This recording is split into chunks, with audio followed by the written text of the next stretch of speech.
মহোদয়, প্রিয় মুসল্লি ভাইয়েরা, মা ও বোনেরা, আল্লাহ রাব্বুল আলামিনের দরবারে লাখো শুকর আদায় করছি। দেশে আল্লাহ রাব্বুল আলামিন আবার শান্তির অবস্থা ফিরিয়ে দিয়েছেন।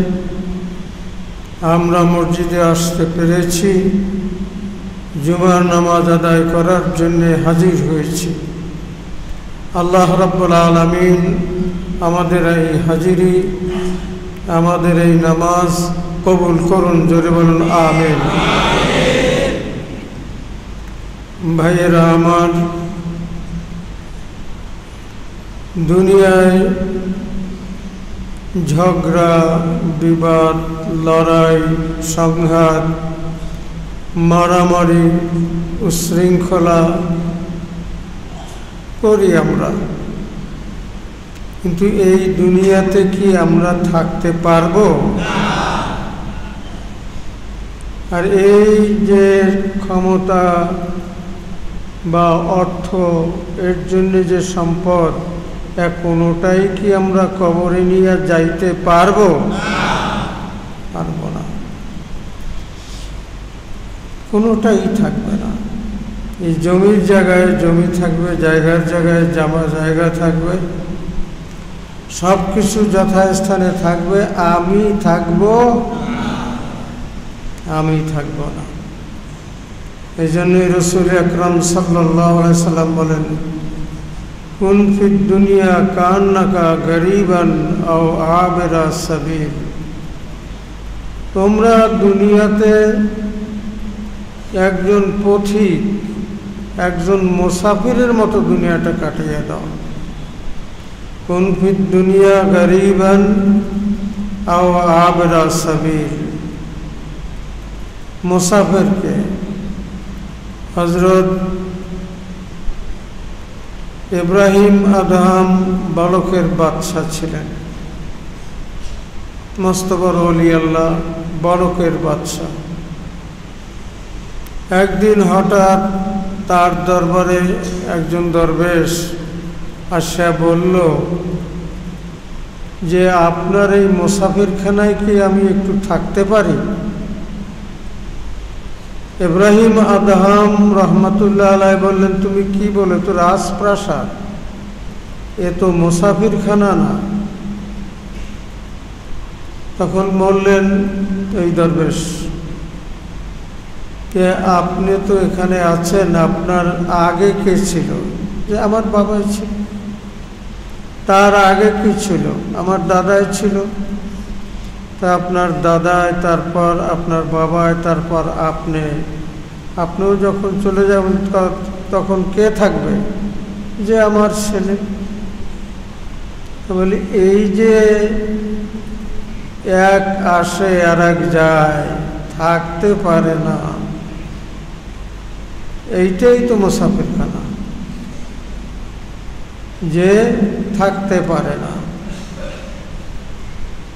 যত রাজ্য, সম্পদ, দ্বন্দ্ব, সংঘাত, মারামারি, হানাহানি, যে ক্ষমতার জন্য সেই ক্ষমতাও থাকবে না, আর যেই অর্থবিত্তের জন্য তাও থাকবে না।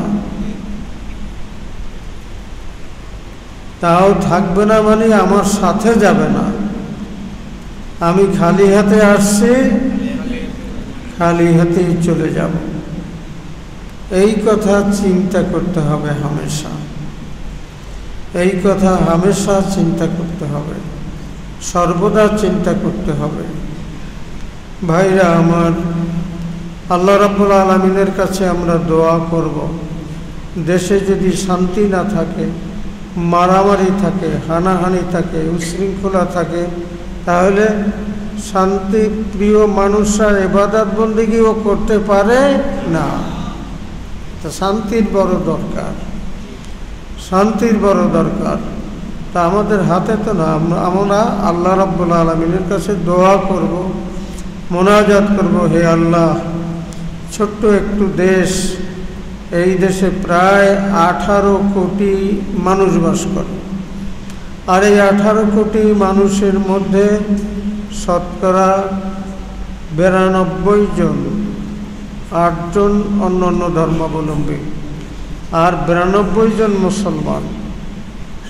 এই 92 জন মুসলমান ছোট্ট একটু দেশের মধ্যে আমরা 18 কোটি মানুষ বাস করি। আমরা যেন শান্তিতে থাকতে পারি, আমরা যেন ইবাদত বন্দেগী ঠিকমতো করতে পারি। আমরা পরিশ্রম করিয়েই খাই, পরিশ্রম করিয়েই খাবো, কিন্তু দেশে যদি শান্তি না থাকে তাহলে কোনোটাই করা যায় না, জানমাল নিরাপদ থাকে না। আমরা যে যেখানে আছি আমরা শান্তির জন্যে আমরা সবসময় দোয়া করব, আর সাধ্য অনুযায়ী আমরা চেষ্টাও করব। কারণ আমরা এই দুনিয়ায় কি মুসাফির। ধরুন একটা মানুষ সদরঘাট গেছে, একটা নৌকায় চড়ছে, ওপার চলিয়ে গেছে। তা এই নৌকাটা ওপার যাবার জন্য লাগে। আমরা এখান থেকে সদরঘাট পর্যন্ত গেছি আমি, নৌকাটায় চড়ছি আমি, ওপার গেছি, আবার আমার কাজে আমি চলে গেছি আমি। এটা নৌকা। এই নৌকাটা কি আমার সাথে যায়? যায় না। যেখানে যায়, এই দুনিয়াটাও এরকম। আমি এইখানে আসার আগেও ছিলাম, অন্য আকৃতিতে ছিলাম। কোথায় ছিলাম? আলমে আরওয়াহতে ছিলাম। তা আলমে আরওয়ার জন্য তো আল্লাহ আমাদেরকে বানায় নাই, বানাইছে দুনিয়ার জন্য। ইন্নী জাইলুন ফিল আরদে খলিফা। আল্লাহ বলেন আমি জমিনে আমার খলিফা বানাবো। আদম আলাইহিস সালামের বানাইলেন, রাখলে কোথায়? বেহেশতে। বানাইলো জমিনের জন্যে, বেহেশতে রাখলো কেন? বেহেশতে রাখলে এই জন্যে যে এইটাই তোমার আসল জায়গা। যদি তোমার আওলাদেরা, তোমার সন্তানেরা যদি ঠিকমতো করে, তাহলে এই বেহেশত তাদের উত্তরাধিকার। এই বেহেশতের আকাঙ্ক্ষা মনে যেন জাগ্রত থাকে, মনে যেন আশা জাগে, এই বেহেশতের কামনা যেন থাকে। এই জন্য আল্লাহ রাব্বুল আলামিন বেহেশতে রাখছে পয়লা। বানাইছে তো জমিনের জন্য, এই পৃথিবীর জন্য বানাইছে। বেহেশতে কিছুদিন রাখছে, এত কাহিনী আপনারা জানেন অল্প বিস্তর। বেহেশতে কিছুদিন রাখছে, বেহেশতের নাজ, বেহেশতের নেয়ামত, বেহেশতের সুখ, বেহেশতের শান্তি, বেহেশতের পরিবেশ, এইটা আদম আলাইহিস সালামের মনের মধ্যে গাঁথিয়ে গেছে আমাদের আদি পিতা আদম, যাতে আমাদের বংশানুক্রমে কিয়ামত পর্যন্ত যারা আসবে, এইটা আমাদের মনের মধ্যে ওই বেহেশত প্রাপ্তির আকাঙ্ক্ষা সবসময় জাগ্রত থাকবে। এই জন্য আল্লাহ বেহেশতে রাখছে। আমরা বেহেশতে ছিলাম। আরও একটা কথা, এই বেহেশতে কেবল আদম আলাইহিস সালামও ছিলেন না, আমাদের মধ্যে কি আছে? রুহু আছে। রুহুটা না থাকলে আমি আছি? নাই। রুহুটা যখন চলিয়ে যাবে তখন আমি মরা লাশ। তাই এই রুহুটা এই দুনিয়ার না। এই রুহুটা কোথায়? কথাটা একটু কঠিন হয়ে যায়। হযরতে বড় পীর দস্তগীর আব্দুল কাদের জিলানী রহমাতুল্লাহ আলাইহি খোদার সৃষ্টিকে 4 ভাগ করছে, দেখাইছে। একটা নাম আলমে নাসুত। আলমে বলেন আমার সাথে, আলমে। এই আলমে নাসুত হইল এই চন্দ্র, সূর্য, গ্রহ, তারা, নক্ষত্র, যা ধরা যায়, ছোঁয়া যায়, দেখা যায়, অভিযান চালানো যায়, স্থূল জগৎ, এটার নাম আলমে নাসুত। এটার নাম, এইটাও এক জায়গায় শেষ হয়ে গেছে। এইটা শেষ হয়ে যাওয়ার পরে ফেরেশতাদের কাজ জগৎ আরম্ভ হয়েছে। পয়লা আসমান, দ্বিতীয় আসমান, তৃতীয় আসমান, চতুর্থ আসমান, পঞ্চম আসমান, ষষ্ঠ আসমান, সপ্তম আসমান পর্যন্ত ফেরেশতাদের জগৎ। এটার নাম আলমে মালাকুত।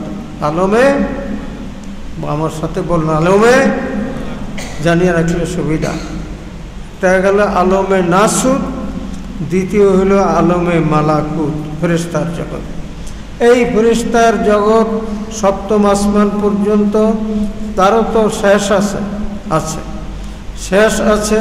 যে রাসূলুল্লাহ সাল্লাল্লাহু আলাইহি সাল্লামকে জিবরাইল আমিন মেরাজের রাত্রে নিয়ে যাইয়া যেখানে দাঁড়াইলেন, রাসূলুল্লাহ সাল্লাল্লাহু আলাইহি সাল্লাম বলেন, জিবরাইল আলমে নাসুতে ছিলেন, আলমে মালাকুতে আমার সাথে ছিলেন, আপনার সাথে চলেন। শেখ সাদির ভাষায় জিবরাইল আলাইহিস সালাম বললেন, अगर अक्सर मोए बरतर परम হরুগে তাজাল্লি বসুজত পরম। এটা না আলমে জাবারুত শুরু হয়েছে। আমি এইখান থেকে ফেরেশতার জগৎ থেকে ওই জগতের দিকে যদি একটা পশম বরাবরও অগ্রসর হই, তাহলে আল্লাহর নূরের তাজাল্লি আমি বরদাস্ত করতে পারবো না, আমি পুরো সরকার হয়ে যাব। সুবহানাল্লাহ। এই ৭০,০০০ নুরানি পর্দার জগৎ। জিবরাইল দাঁড়াইলেন, আর যাইতে পারলেন না, বললেন যে যদি আমি একটা পশম বরাবর সামনে যাই তাহলে আমি পুরো সরকার হয়ে যাব, আপনি যান। আল্লাহর হাবিব একের পর এক ৭০,০০০ নুরানি পর্দা অতিক্রম করে আরো সামনে গেলেন। তো এই যে ৭০,০০০ নুরানি পর্দার জগৎ, এর নাম আলমে জাবারুত। আলমে, একটা গেছে আলমে নাসুত, একটা গেছে আলমে মালাকুত, আর ৭০,০০০ নুরানি পর্দার যে জগৎ, যেখানে আল্লাহর হাবিব পাড়ি দিলেন, এর নাম আলমে জাবারুত। এরপরও আর এক জগৎ আছে, যেখানে আরশে আজিম, যেখানে আল্লাহ রাব্বুল আলামিন বিরাজমান। আল্লাহ তো সব জায়গায় আছে, আল্লাহ বিরাজমান। তা রাসূলুল্লাহ সাল্লাল্লাহু আলাইহি সাল্লাম জুতা খুলতে আরম্ভ করলেন ওই জগতে যাওয়ার জন্যে। এই জগতের নাম আলমে লাহুত। আলমে নাসুত, আলমে মালাকুত, আলমে জাবারুত, আলমে লাহুত।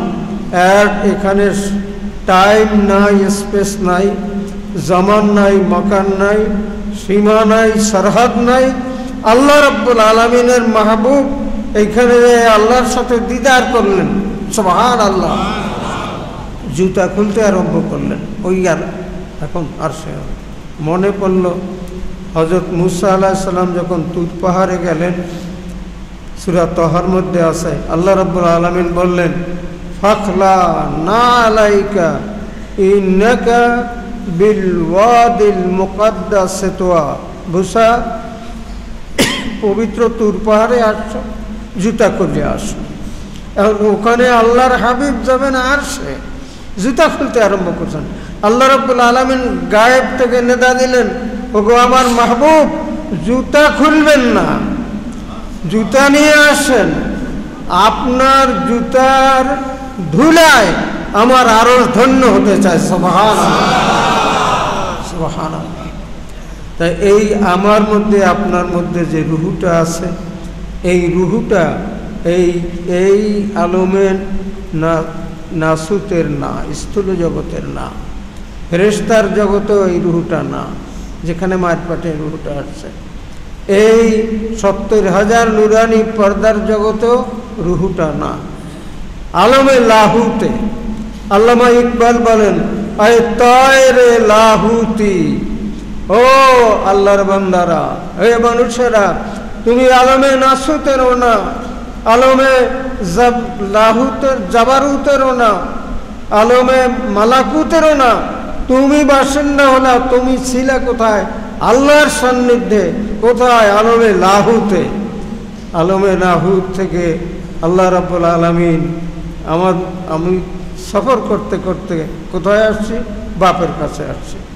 সেখান থেকে সফর করতে করতে মায়ের পেটে গেছে, মায়ের পেট থেকে বাইর হইয়া কবরের পেটে যাব, কবরের পেট থেকে যাই হইয়া হাসরের ময়দানে উঠব। তাহলে আমি পথিক না? জোরে বলেন। এটা মনে রাখবেন, এটা একটা দর্শনের ব্যাপার। তা এই আমরা হলাম লাহুত জগতের বাসিন্দা। আমরা মানুষ, সৃষ্টির সেরা আল্লাহর খলিফা বেহেশতে আমাদেরকে রাখছিলেন, লাহুত মাকামে আমরা ছিলাম, দুনিয়ায় আসছি, আবার আমরা যেন সেই লাহুত মাকামে যায় জান্নাতে আমরা বসবাস করতে পারি, সেই রকম আমাদের আমল করতে হবে। আল্লাহ রাব্বুল আলামিন সেই তৌফিক দান করুন, আমিন। দর্শক সাল্লাল্লাহু